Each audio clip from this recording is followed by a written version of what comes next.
आप देख रहे हैं द लाइव न्यूज और आज हमारे साथ आम आदमी पार्टी के पश्चिमी जोन के नेता लक्ष्य गर्ग जी है। हाँ जी, लक्ष्य गर्ग जी, बहुत बहुत नमस्कार, आपका द लाइव न्यूज पर स्वागत नमस्कार जी। है।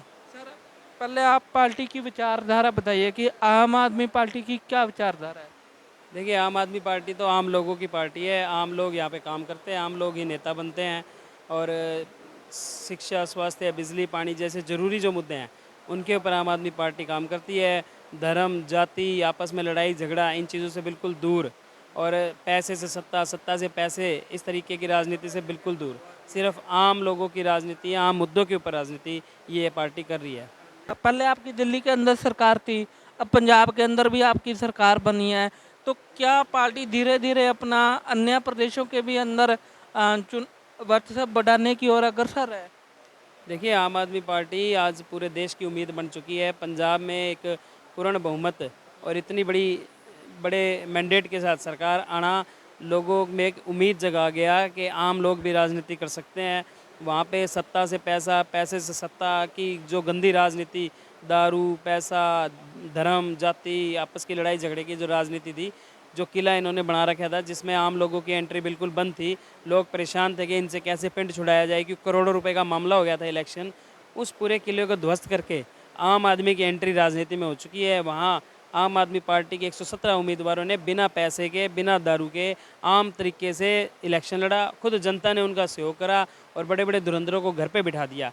तो अब हरियाणा के अंदर भी जिस तरीके से आम लोग जो चाहते थे इतने सालों से कि भाई जो राजनीति है वो बिना पैसे की होनी चाहिए, आज यहाँ पे बड़े बड़े परिवारों का जो एक राजनीति के ऊपर कब्जा हो चुका है, उस कब्जे को छुटवाने का काम आम आदमी पार्टी ने पंजाब में किया है। वही उम्मीद अब हरियाणा में जग चुकी है, सारे प्रदेशों में जग चुकी है।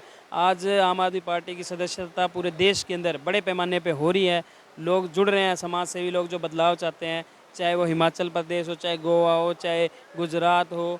तो आने वाले इलेक्शन जहाँ जहाँ हो गए, आम आदमी पार्टी मजबूती के साथ इलेक्शन लड़ेगी। सर, आपको नहीं लगता आम आदमी पार्टी ने जितने वायदे किए हैं क्या वो जमीनी स्तर पर उतर जाएंगे, क्योंकि एक तरफ तो पंजाब पहले से ज़्यादा कर्जे के अंदर डूबा हुआ है, इसको लेकर अब फिर प्रधानमंत्री जी से मांगना पंजाब के हक का पैसा, तो वो भी शायद दें या ना दें, तो इसको जो आपने वायदे किए थे पंजाब के अंदर, आपको लगता है कि वो पूरी तरीके से जमीनी स्तर पर इम्प्लीमेंट हो पाएंगे। देखिए, आम आदमी पार्टी के सारे नेता ज़मीनी स्तर के ही हैं। भगवंत मान जी खुद किसान के बेटे हैं और लगातार 2 बार एमपी रह चुके। जिस मोदी लहर के अंदर भी वो इलेक्शन जीते थे अपना। तो ज़मीनी व्यक्ति और सारे जो लोग हैं वो भी ज़मीनी लोग हैं। अब जो वो काम करने पे लगे हुए हैं, इतने अच्छे अच्छे फैसले उन्होंने पहले ही ले दिए हैं, तो ये लोग बहुत बढ़िया बढ़िया फैसले लेंगे और बिल्कुल ज़मीनी स्तर पर काम करके दिखाएंगे।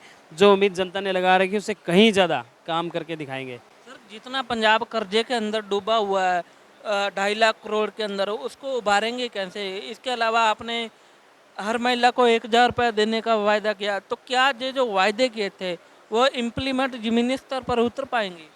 देखिए, आम आदमी पार्टी अपने वादे करके उन्हें पूरा करने के लिए फेमस है, ठीक है, इसीलिए लोग उसको पसंद कर रहे हैं। भाजपा के नेताओं ने कह दिया था कि भाई वो बातें जो वादे होते हैं वो चुनावी जुमले होते हैं। लेकिन आम आदमी पार्टी एक ऐसी पार्टी है जिसने सारे वादे अपने दिल्ली के अंदर पूरे करके दिखाए हैं।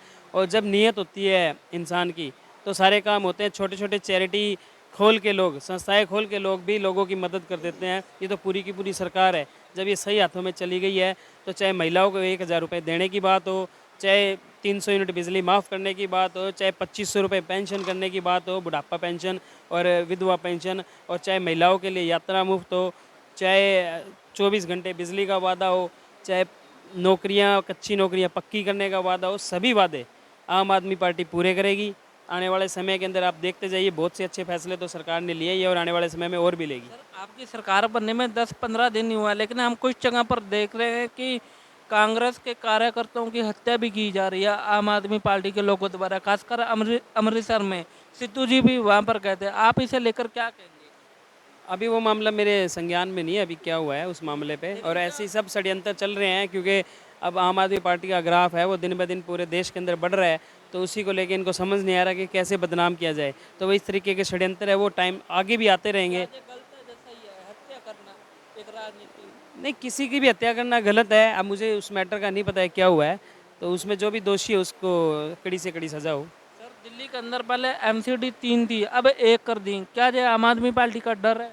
बिल्कुल डर है, वो चुनाव नहीं करवा रहे। पहले दिल्ली का विधानसभा इलेक्शन उन्होंने 1.5 साल लेट किया है और अब उन्हें सर्वे करवा लिया। उनको पता है कि वहाँ क्लियर कट आम आदमी पार्टी की सरकार आ रही है और अगर दिल्ली के अंदर एमसीडी भी आम आदमी पार्टी के कब्जे में आती है तो इसका एक मैसेज है पूरे देश, नेशनल लेवल पर, राष्ट्रीय स्तर पर बहुत बड़ा एक मैसेज जाएगा और जो लहर आम आदमी पार्टी की चल चुकी है वो और स्पीड से बढ़ जाएगी।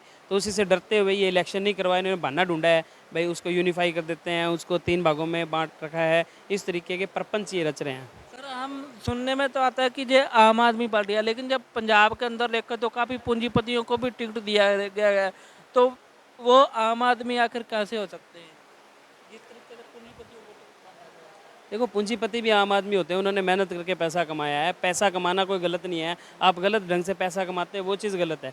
जब आप मेहनत करके पैसा कमाते हो तो वो गलत नहीं है। तो आम आदमी से हमारा मतलब ये है कि जो आदमी मेहनत करके सिस्टम के हिसाब से और अपना काम कर रहा है, चाहे वो एक रेडी वाला हो, चाहे वो एक किसी का कॉलेज हो, चाहे कुछ भी हो, लेकिन वो एक मेहनत कश इंसान है, उसने अपनी मेहनत करी है। तो पूंजीपति ऐसा नहीं है कि भाई पूंजीपति है तो वो आम आदमी नहीं है। तो अशोक तंवर जी हैं कांग्रेस के प्रदेश अध्यक्ष, वो आम आदमी पार्टी में आए हैं। आपको नहीं लगता कि जैसे अन्य पार्टियों को छोड़ छोड़ कर लोग आ रहे हैं, एक तरफ नारा दिया जा रहा है कि ये आम लोगों की पार्टी है, दूसरी तरफ कांग्रेस से, बीजेपी से, इनेलो से, तो ऐसे ऐसे लोग बीजेपी अन्य पार्टियों को छोड़कर आम आदमी पार्टी को ज्वाइन कर रहे हैं, तो इसे लेकर आप क्या कहेंगे? मतलब क्या ये एक डेंट करेगा या आपको एक फायदा करेगा? देखिए, सभी नेता आज आम आदमी पार्टी में आना चाहते हैं, लेकिन आम आदमी पार्टी में अरविंद केजरीवाल जी ने क्लियर कट कह दिया है कि हम सर्वे के हिसाब से ही किसी पूर्व एमएलए या एमपी को पार्टी के अंदर लेंगे। तो बिल्कुल इसमें कहीं ना कहीं अब तंवर साहब को लिया गया है पार्टी में, तो पार्टी ने सर्वे करवाया होगा और उनकी रिपोर्ट अच्छी निकली होगी। उनके ऊपर कोई डायरेक्ट एलिगेशन भी नहीं है और अपने कार्यकाल में उन्होंने यहाँ काम भी किया है, तो उसी हिसाब से पार्टी ने उनकी आम आदमी पार्टी के अंदर स्वागत किया है। क्या हरियाणा से और भी बड़े नेता आम आदमी पार्टी के लिंक टच में हैं? बिल्कुल 40 से 50 पूर्व एमपी एमएलएज बिल्कुल टच में आम आदमी पार्टी के, लेकिन ये बात क्लियर कर दी गई है कि उनको उनके सर्वे के हिसाब से पार्टी में लिया जाएगा। अगर उनकी सर्वे रिपोर्ट अच्छी होगी तो ही उन्हें पार्टी में लिया जाएगा। सर लास्ट क्वेश्चन है, हरियाणा का बड़ा मुद्दा क्या है आपके हिसाब से? हरियाणा के बहुत है बड़े बड़े मुद्दे। बेरोज़गारी हरियाणा का सबसे बड़ा मुद्दा है, भ्रष्टाचार सरकारी दफ्तरों के अंदर सबसे बड़ा मुद्दा है, पराली का भी बड़ा मुद्दा है और किसानों की आय दोगुनी करने का मुद्दा भी बड़ा है। तो इस तरीके के बहुत से बड़े बड़े मुद्दे हैं। सभी मुद्दों पे आम आदमी पार्टी काम करेगी। एमसीडी जो नगर पालिका नगर निकाय के अंदर चल रहा भ्रष्टाचार है, वो भी हरियाणा का एक बहुत बड़ा मुद्दा है। सर मैंने बेरोजगारी के मुद्दे पर सवाल भी किया था एमपी से, तो वो बोल रही थी क्या हमने सुप्रीम कोर्ट में दे रखा है, तो क्या ये एक साजिश है हरियाणा के युवाओं के खिलाफ? क्योंकि किसान आंदोलन के दौरान हमने देखा था कि किस तरीके से सुप्रीम कोर्ट ने जो 3 लोग नियुक्त किए थे वो ऑलरेडी समर्थन कर चुके थे। क्या ये भटकाने का काम किया जा रहा है युवाओं को? देखिए, नौकरियां पैदा करनी पड़ती है, बिज़नेस को इंडिपेंडेंट करना पड़ता है, उन्हें ऐसा माहौल देना पड़ता है कि वो लोग जो व्यापारी है वो नए बिज़नेस कर सके। ये ऐसा कुछ भी नहीं कर रहे हैं। सरकारी नौकरियों के अंदर भी करप्शन ज़्यादा है और नौकरियां कम हैं। उस सरकारी नौकरियों के बहाने भी जो बच्चे हैं, युवा बच्चे हैं, उनको उनके हरासमेंट ज़्यादा है, उनसे फीसें ली जाती है एग्ज़ाम्स की और दूर दूर उनको बुलाया जाता है और फिर नौकरियों के अंदर भ्रष्टाचार हो जाता है, पेपर लीक हो जाते हैं। तो वो चीज़ भी इनसे दूर नहीं हो पा रही है। और दूसरे नंबर पे जो ये प्राइवेट नौकरियां हैं उनमें ये व्यापारियों पे दबाव बना रहे हैं कि आप 70% आरक्षण दे और दे, तो वो तो क्वालिटी बेस्ड होता है, उसमें जो कंपनियां हैं वो बाहर प्रस्थान करने लग जाएगी। इसीलिए ये मामला जो है सुप्रीम कोर्ट में अटक गया है, क्योंकि ये एक अव्यवहारिक फैसला है। तो सरकार को सोच समझ कर फैसले लेने चाहिए। ये सिर्फ अपनी जो इनका फेलियर है उसको छुपाने के लिए इन्होंने इस तरीके के फैसले ये ले रहे हैं, जनता को भुगला रहे हैं, क्योंकि इनसे नौकरियां पैदा नहीं की जा रही, क्योंकि इनका सारा ध्यान ही भ्रष्टाचार में है। चाहे वो डिप्टी सीएम दुष्यंत जी हो, जो जिनके ऊपर लगातार भ्रष्टाचार के आरोप लग रहे हैं, पीछे कोरोना के अंदर भी बड़े बड़े भ्रष्टाचार के आरोप लगे हैं, तो उनका ध्यान ही पैसा कमाने में है। तो वो कहाँ ये इस तरीके से जो जो प्रोडक्टिव काम है युवाओं के लिए वो कर पाएंगे, क्योंकि उनका ध्यान ही नहीं है इस तरफ। तो सर अगर आपके हरियाणा के अंदर सरकार बनती है आगामी चुनाव के अंदर, तो प्रथम कार्य क्या होगा? हरियाणा में सरकार बनती है तो अभी हमारा मैनिफेस्टो जारी होगा और उसके अंदर हम सारे अलग अलग पॉइंट्स देंगे।